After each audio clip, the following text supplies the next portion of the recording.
Sebelum mulai, alat-alat yang disiapkan untuk melakukan pemeriksaan fisik bayi baru lahir ada sarung tangan satu pasang, lalu ada lampu sorot, lalu di sini ada kapas, ada nirbecken, ada metlin, kemudian ada timbangan bayi.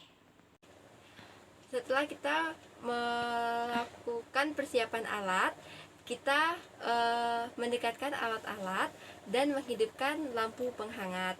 Lalu setelah itu kita melakukan cuci tangan 7 langkah di air mengalir. Lalu setelah itu kita memasang handscoon. Alat-alat yang disiapkan, pertama di sini ada handscoon satu pasang, lalu di sini ada kapas, lalu di sini ada lampu sorot, lalu di sini ada metlin, ada nirbecken, ada timbangan berat badan. Sebelum mulai kita melakukan cuci tangan di air mengalir.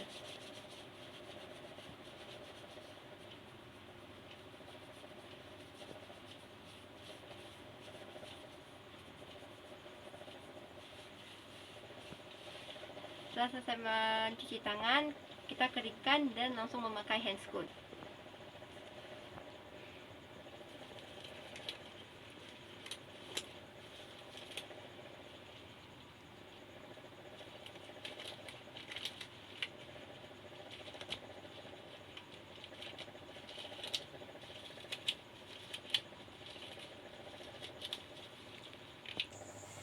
Pertama, kita melakukan timbang badan dengan keadaan bayi yang terbuka.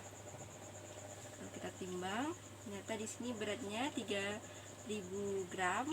Itu kita angkat lagi di atas sini. Lalu kita mengukur panjang badannya. Ini kita ukur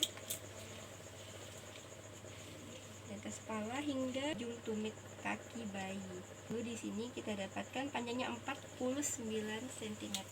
Lalu selanjutnya kita melakukan ke pemeriksaan lingkar kepala. Sini kita ukur dari bagian paling menonjol bayi atau glabella ke daerah belakang long occipitalis, kembali lagi ke glabella. Lalu di sini didapatkan pengukuran lingkar kepalanya adalah 31 cm. Lalu selanjutnya kita melakukan pengukuran lingkar dada. Lalu kita melakukan pengukuran dari daerah dada bayi dan kembali ke punggung, lalu kembali lagi ke dada. Ini kita dapatkan hasilnya 30 cm. Lalu selanjutnya kita melakukan pengukuran lilah.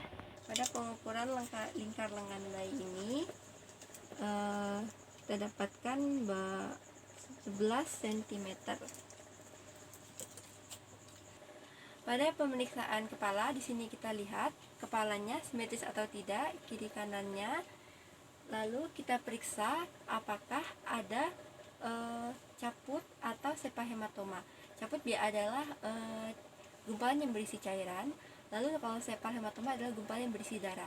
Biasanya sepahematoma berada di daerah tulang parietal dan caput biasanya berada di caput udem yang melebihi tulang kepala, tulang tengkorak. Lalu selanjutnya kita periksa apakah ada tanda-tanda trauma seperti benjolan. Ternyata tidak ada benjolan. Lalu selanjutnya kita periksa sutura sagittalisnya, apakah tumpang tindih atau tidak. Ternyata tidak tumpang tindih. Lalu selanjutnya kita periksa apakah ada tanda-tanda molding. Ternyata kepalanya tidak ada tanda-tanda molding, yaitu bentuk lonjong. Ternyata tidak ada. Lalu selanjutnya kita melakukan ke pemeriksaan mata. Pada pemeriksaan mata ini kita lihat bentuk matanya sama atau tidak, simetris atau tidak. Lalu kita juga periksa apakah ada katarak atau tidak, kelainan pada mata. Ternyata tidak ada. Lalu selanjutnya kita melakukan pemeriksaan apakah ada perdarahan konjungtiva pada mata bayi. Ternyata tidak ada. Lalu selanjutnya kita melihat apakah ada pus pada mata. Ternyata tidak ada pus atau nanah. Lalu selanjutnya kita memeriksa apakah mata bayi ini strabismus atau juling. Lalu ternyata matanya tidak juling. Lalu lanjut ke pemeriksaan selanjutnya. Pada pemeriksaan hidung di sini kita periksa apakah hidung bayi ini pasan bayi cuping hidung atau tidak. Kita lihat bagaimana cara bayi bernapas. Ternyata tidak ada cuping hidung. Lalu selanjutnya kita memeriksa apakah bayi ini ada epicanthus. Ternyata setelah kita lihat tidak ada epicanthus atau penebalan kulit pada sisi hidung. Lalu selanjutnya kita periksa apakah ada rongga sekat yang memisahkan kedua lubang pada bayi. Ternyata ada rongga penyekat antara dua lubang hidung. Ke pemeriksaan mulut. Pada pemeriksaan mulut ini kita lihat apakah mulut bayi ini simetris atau tidak, kiri dan kanannya. Lalu selanjutnya kita periksa apakah ada labiopalatoschisis atau bibir sumbing. Ternyata kita lihat tidak ada bibir sumbing pada bayi. Lalu selanjutnya adalah pemeriksaan telinga. Pada pemeriksaan telinga ini kita lihat apakah telinga bayi ini kiri dan kanannya simetris atau tidak, sama atau tidak. Lalu kita juga lihat apakah telinga ini sejajar dengan garis khayal. Kita periksa apakah telinganya sejajar dengan garis khayal atau tidak. Ternyata garisnya sejajar dengan garis khayal. Sejajar juga dengan ujung mata ke arah ujung atas daun telinga. Selanjutnya ke pemeriksaan leher. Di sini kita periksa pada bagian sekeliling leher menggunakan jari-jari kita. Ternyata lehernya simetris dan lehernya juga tidak ada benjolan atau tidak ada kelainan. Selanjutnya kita ke pemeriksaan klavikula. Di sini kita periksa bagian tulang klavikulanya apakah ada fraktur atau tulang yang retak. Ternyata tidak ada tulang retak atau tulang yang patah. Selanjutnya kita ke pemeriksaan tangan. Di sini kita lihat tangannya simetris atau tidak. Kita ukur, kita samakan, ternyata sama panjang. Lalu kita periksa apakah ada kelainan polidaktili dan silidaktili atau kelebihan jari dan kekurangan jari. Ternyata kita lihat tidak ada polidaktili dan tidak ada sindidaktili. Selanjutnya kita ke pemeriksaan dada. Pada pemeriksaan dada ini kita periksa, kita lihat apakah gerakan dada simetris dengan pada saat bayi bernapas. Lalu kita periksa apakah ada penghambat pada saat bayi bernapas. Dan kita juga periksa pada bagian puting bayi apakah ada kelainan atau tidak. Dan kita juga periksa pada bagian alveolarnya transparan atau tidak. Ternyata tidak ada kelainan pada alveolarnya.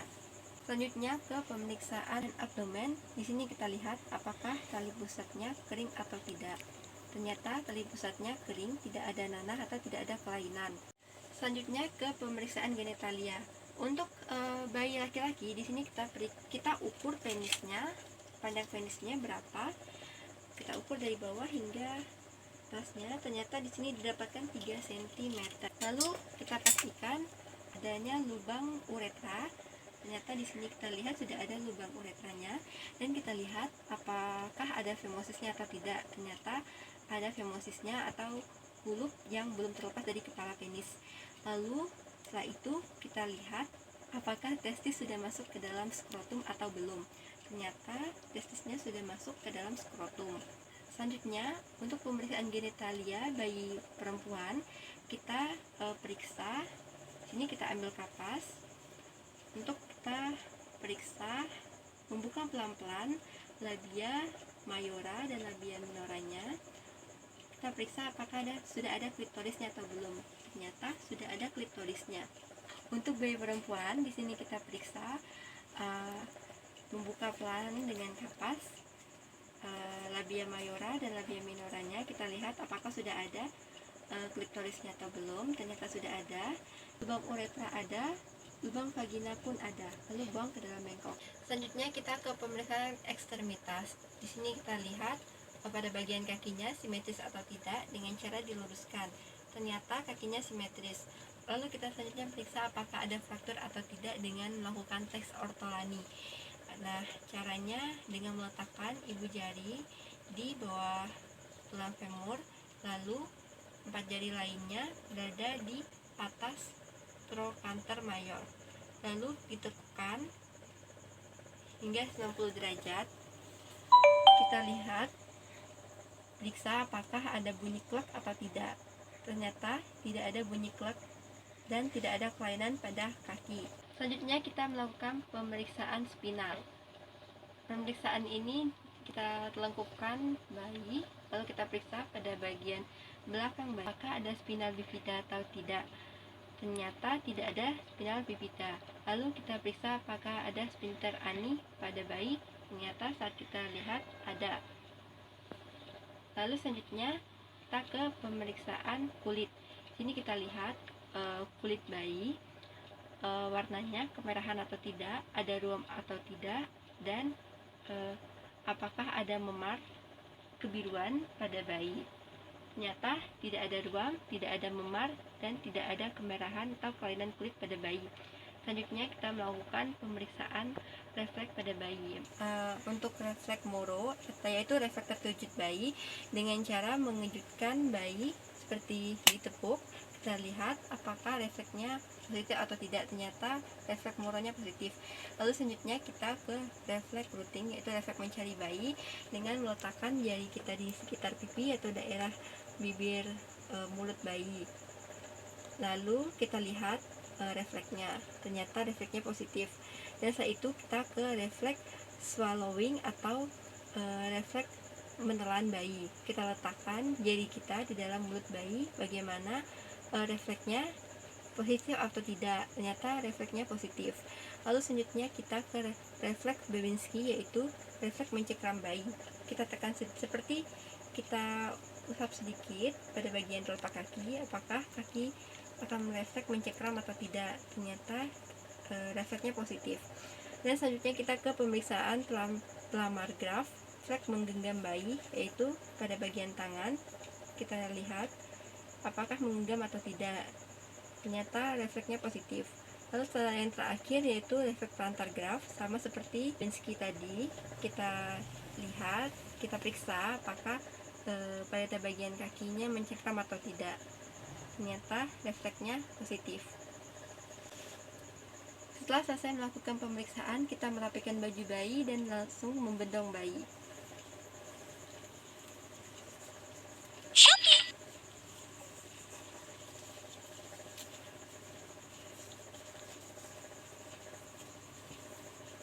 Setelah merapikan bayi, kita berikan bayi kepada ibu, lalu kita merapikan alat-alat dan mencuci tangan.